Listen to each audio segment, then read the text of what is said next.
الحمدللہ رب العالمین والصلاة والسلام علی خاتم النبیین اما بعد فاعوذ باللہ من الشیطان الرجیم بسم اللہ الرحمن الرحیم الصلاة والسلام علیکہ یا رسول اللہ وعلی آلہ واصحابہ یا حبیب اللہ الصلاة والسلام علیکہ یا نبی اللہ وعلی آلہ واصحابہ یا نور اللہ۔ سیدنا امام جعفر صادق رحمۃ اللہ تعالیٰ علیہ فرماتے ہیں، جو شخص روزانہ شعبان معظم میں 700 مرتبہ درود پاک پڑھتا ہے، اللہ پاک کچھ فرشتے مقرر فرماتا ہے جو اس کا درود نبی پاک صلی اللہ علیہ وسلم تک پہنچاتے ہیں۔ اس سے نبی پاک علیہ السلام کی روح مبارکہ خوش ہوتی ہے اور فرشتے اس کے لیے دعائے مغفرت کرتے رہتے ہیں۔ صلو علی الحبیب صلی اللہ علیہ محمد صلی اللہ علیہ وسلم۔ ناظرین محترم، شعبان معظم یہ بہت ہی مبارک مہینہ ہے جس کے بارے میں نبی اکرم صلی اللہ علیہ وسلم نے ارشاد فرمایا، شعبان شہری یعنی شعبان میرا مہینہ ہے۔ صحابہ کرام علیہم رضوان فرماتے ہیں کہ نبی پاک علیہ السلام رجب میں بھی روزہ رکھتے تھے لیکن شعبان میں سب سے زیادہ روزہ رکھتے تھے۔ عرض کی گئی، یا رسول اللہ صلی اللہ علیہ وسلم، دوسرے مہینوں کی بنسبت آپ اس مہینے میں زیادہ روزے رکھتے ہیں، تو اس کی کیا وجہ ہے؟ تو آپ علیہ السلام نے ارشاد فرمایا کہ اس مہینے میں اعمال اٹھائے جاتے ہیں اللہ پاک کی طرف، تو میں چاہتا ہوں کہ جب میرے اعمال اٹھائے جائیں تو میں روزہ دار ہوں۔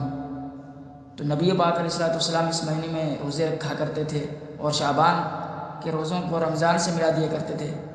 نبی پاک علیہ السلام پر یہ آیت مبارکہ، ان اللہ وملائکتہ یصلون علی النبی یا ایھا الذین آمنوا صلوا علیہ وسلموا تسلیما، بے شک اللہ اور اس کے فرشتے اس غیب بتانے والے نبی پر درود بھیجتے ہیں۔ اے ایمان والو، تم بھی ان پر درود اور خوب سلام بھیجو۔ ناظرین محترم، یہ آیت مبارکہ شعبان المعظم میں نازل ہوئی اور نبی پاک علیہ السلام پر درود پاک پڑھنا یہ کتنا شاندار عمل ہے کہ حضرت امام حسن بن علی رضی اللہ عنہ فرماتے ہیں کہ رسول اللہ صلی اللہ علیہ وسلم نے فرمایا، تم جہاں بھی ہو مجھ پر درود پاک پڑھو کہ تمہارا درود مجھ تک پہنچتا ہے۔ صلو علی الحبیب صلی اللہ علیہ محمد۔ اچھا، اس آیت مبارکہ کے تحت مزید کچھ سن لیجئے۔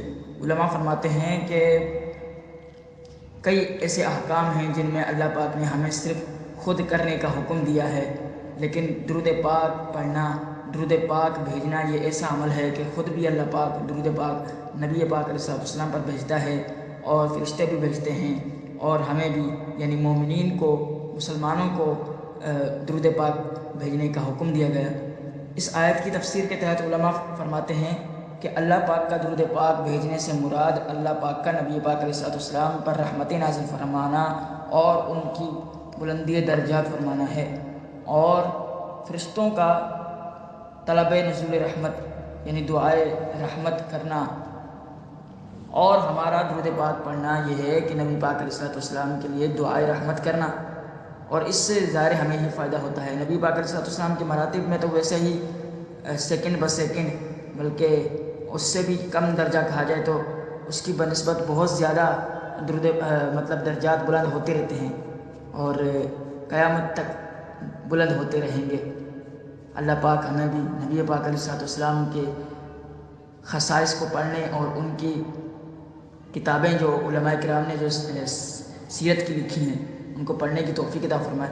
خصائص کبریٰ علامہ جلال الدین السیوطی رحمۃ اللہ علیہ نے لکھی ہے، اس کو پڑھنا چاہیے، اس کے ترجمہ بھی مل جاتا ہے۔ سبل الہدی والرشاد بسیرت خیر العباد علامہ صالحی رحمۃ اللہ علیہ کی کتاب ہے، اس کو بھی پڑھنا چاہیے۔ صلو علی الحبیب صلی اللہ علیہ محمد۔